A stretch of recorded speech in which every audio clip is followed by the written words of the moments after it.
J'avais entre 15 et 17 ans quand dans un... Oui, excusez-moi, j'ai pas eu le temps de prendre mon petit déj, du coup je le prends en faisant la vidéo.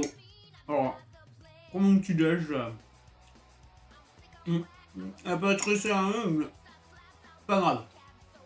Bref, je disais, j'avais entre 15 et 17 ans quand dans un ose, j'ai trouvé Ginger Deadman 1 et 2. Mes premiers pas dans le cinéma d'horreur Full Moon, avant de savoir que des années plus tard, j'allais être fan de ce studio. Comme vous avez dû le comprendre, aujourd'hui on va se perdre dans une pâtisserie et voir ce que les pains d'épices ont à offrir avec 4 putains de films. Mais avant de donner mon avis, de quoi parle-t-il? Le premier raconte l'histoire d'un tueur en série exécuté et qui devient un tueur en pain d'épices pour se venger. Le second nous montre le Ginger Deadman dans un studio de mauvais films de série B. Le troisième montre ce truc mal fait, voyager dans le temps, et le dernier l'introduction dans les films Evil Bong. Et j'ai donné mon avis sur cette saga dans cette vidéo, donc si vous voulez la voir, je vous invite à la regarder. Bon, les résumés étaient rapides. Et pourquoi? Car les films sont des nanars, ils sont mauvais avec de mauvais jeux d'acteurs et rien qui ne va. Et un scénario qui sur le papier est un pourquoi pas, mais à la fin du visionnage il devient un ouais en fait ça aurait été mieux que le pas. Mais j'ai aimé le premier film. Pourquoi? Car malgré son côté con et complètement nanardesque, il en devient un bon film, car il devient cohérent dans son incohérence, il est plutôt bien réalisé. Mais si j'ai voulu faire cette vidéo, c'était pas pour le premier film, mais...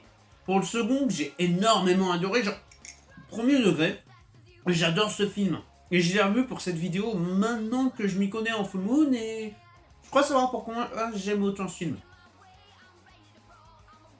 Il faut savoir que j'ai toujours voulu réaliser mon propre film, et le second montre un réalisateur médiocre héritant du studio de son père décédé. Et c'est lors de mon dernier visionnage où j'ai réalisé qu'il s'agissait en fait pas d'un simple film, mais surtout d'une autobiographie. Et une autobiographie de qui? Du réalisateur et producteur Charles Band, qui hérite du studio Full Moon après le décès de son père. Ce studio connu pour faire des suites par milliers de leurs sagas phares et ne faire que des films de série B avec que très peu de budget. Comme Kevin Chitman, et ce avec des effets pratiques et des marionnettes. Comme les films Full Moon.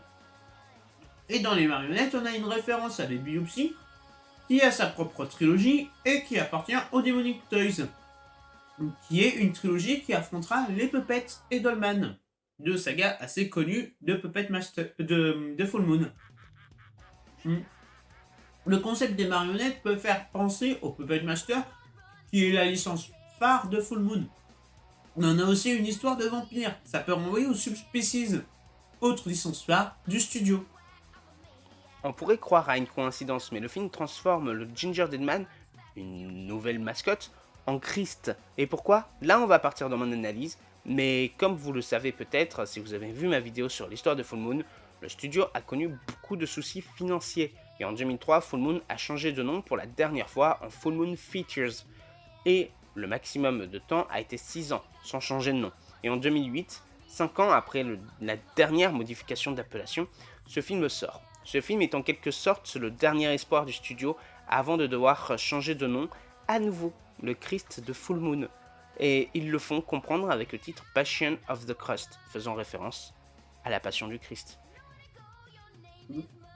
Ce n'est que de la spéculation, hein. Mais je trouve ça intéressant à creuser et j'aime beaucoup cette théorie, j'aimerais avoir votre avis dans les commentaires.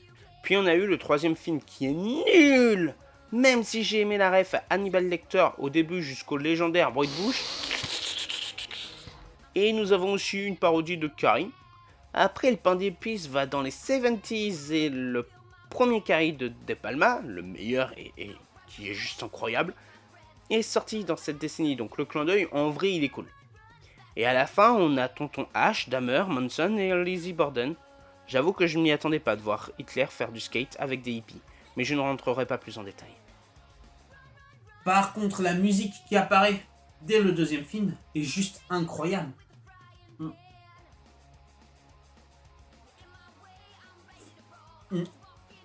Puis vient le putain de crossover avec Evil Bong qui, tu sais pas pourquoi, il s'appelle Versus.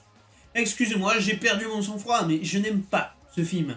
Cependant, le film est tellement inutile dans le lore des deux sagas que si ce n'est pour encore montrer des boobs, merci Evil Pong, et introduire Ginger Deadman dans le film de Ibi. C'est tout. Les deux premiers films sont pour moi des plaisirs coupables. Je les aime bien, surtout le 2, mais il faut reconnaître que c'est loin d'être des chefs-d'œuvre. Bref, je pense avoir fini de parler de cette purge trilogique. Si la vidéo vous a plu, n'hésitez pas à la libérer, à la partager si ce n'est pas déjà fait, à vous abonner. Si vous avez des avis, des suggestions ou autres, l'espace commentaire est à vous. Sur ce, je dois terminer mon petit déj.